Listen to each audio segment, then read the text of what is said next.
саламатсыздарбы? Кутмандуу күнүңүздөр менен. Мен Каримова Батаргүл Нармухаммедовна Тайлакбай Темиралиев атындагы орто мектебинин башталгыч класстар мугалими болуп эмгектенем. Билимди белекке берип да, уурдап да, сатып да болбой турган күбөлүктү эч ким тарта албас. Улуу байлык кетпес кечти Нуржигит Кадырбеков агайыбыз айткандай, бийлик, амал талашкан жакшы эмес, билим талашкан жакшы деп Капыр агайыбыз айткандай, билимдүүлөр көп болсун, билимдүүлүк көп окуганда эмес, колдоно билгенде дегенди 23 апрель бүткүл дүйнөлүк китеп жана автордук укук күнүнө карата окуйбуз, жасайбыз жана издейбиз долбооруна изилдөөлөр көп болсун, ийгиликтер коштосун. Уган жерден издеген табат деп, мынакей изилдөө долбооруна катышып жатабыз. Ата-бабаларыбыздан калган баалуу мурастардын бири кыргыздын моз үйү жөнүндө изилдеген маалыматтарын окуучубуз Топчубекова Раяна айтып бермекчи.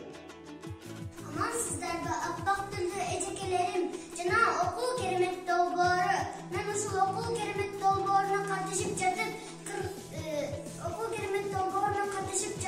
билимимдин дагы да туу чокусуна чыкканга жакшы аракет түзүлдү десем жаңылышпайм.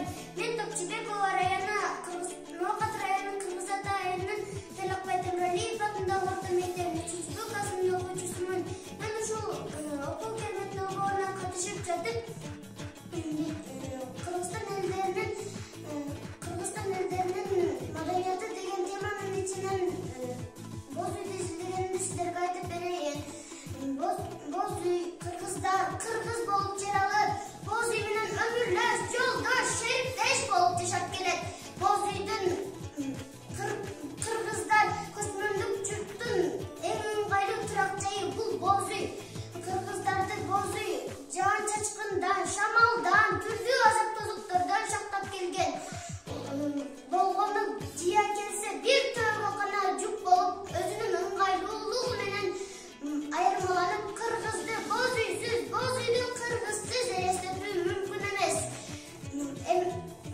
Боз үйдүн жабдыгышы жөнүндө айтып берейин.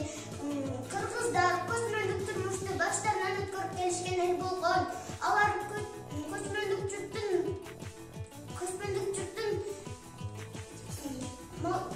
мал чарбачылыгы менен кесиптенип, мал менен бирге өткөрүшкөн жашоосун. Ошондуктан алар жайды, кыштыр, журтка көчүп, конуп жүрүшкөн. Алардын жашоосу мал чарбасы болгондуктан мал багып, жашоосун мал менен бирге өткөрүшкөн. Ошондуктан алар кыргыздар боз үйдү жай кызын жайкыга, кышкысын кышкыга атташтырып жасап алышкан. Боз уянын жабдыгышы жыгачтан, майда жыпшыруулардан, кийизден болгон.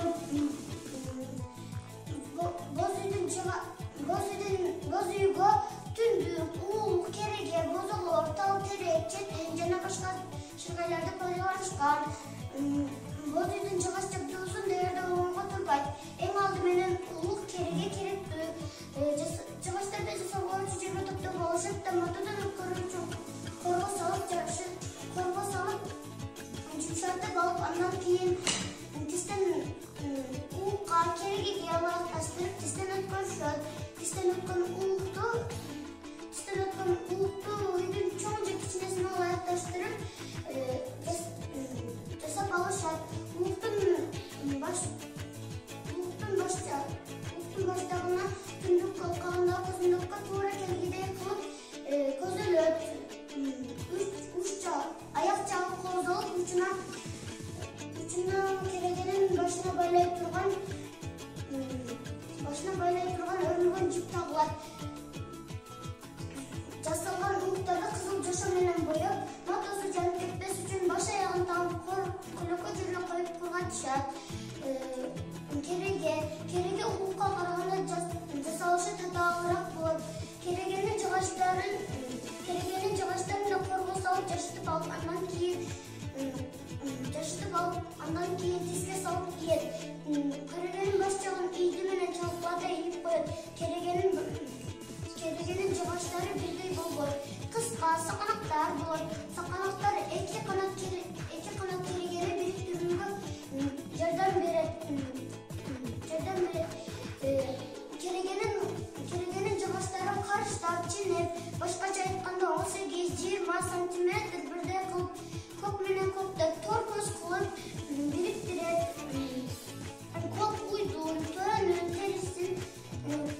терисин тузга чылап, чылгый боюнча көк менен тилип алып, анан көк менен көктөлөт. Ар бир керегенин бириктирүүнүн башы 16, 18 же 20 болот. Мисалы 80 баш, ук боюнча 5 канат, кереге боюнча эсептен 80 баш боз үйдөн аталат. Түндүк алкак чымгарак деген эки бөлүктөн турат. Алкак жоон талдан, кайылдан корго салып жашытып алып, андан кийин эки жарча кылып тиске салып ийет. Бири-бирине аштап алкак жасалат. Алкактын сырткы капталына үйдүн чоңдугуна жараша 70-80-100 үшкү менен көзөлөт.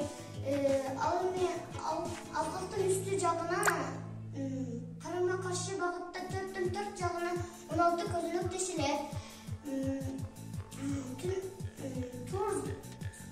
Босого таяк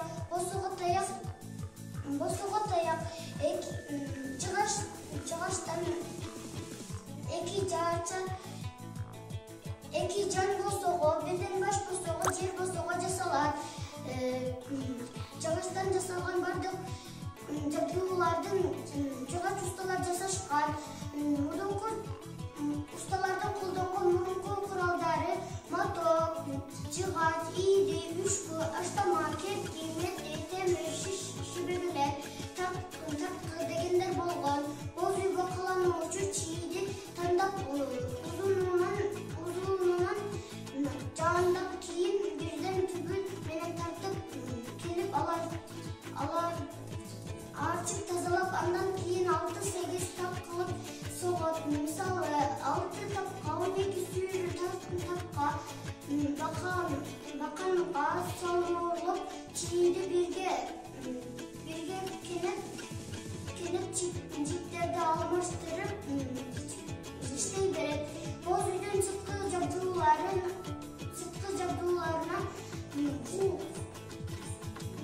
үзүк, туурдук, жана эшик. Буларды ак койдун жүнүнөн кийиз жасап, анан бычып ченеп тигилет. Туурдук, кереге ылайык ченеп жасалат. Анын жабык баш деген бөлүгүнөн үйдүн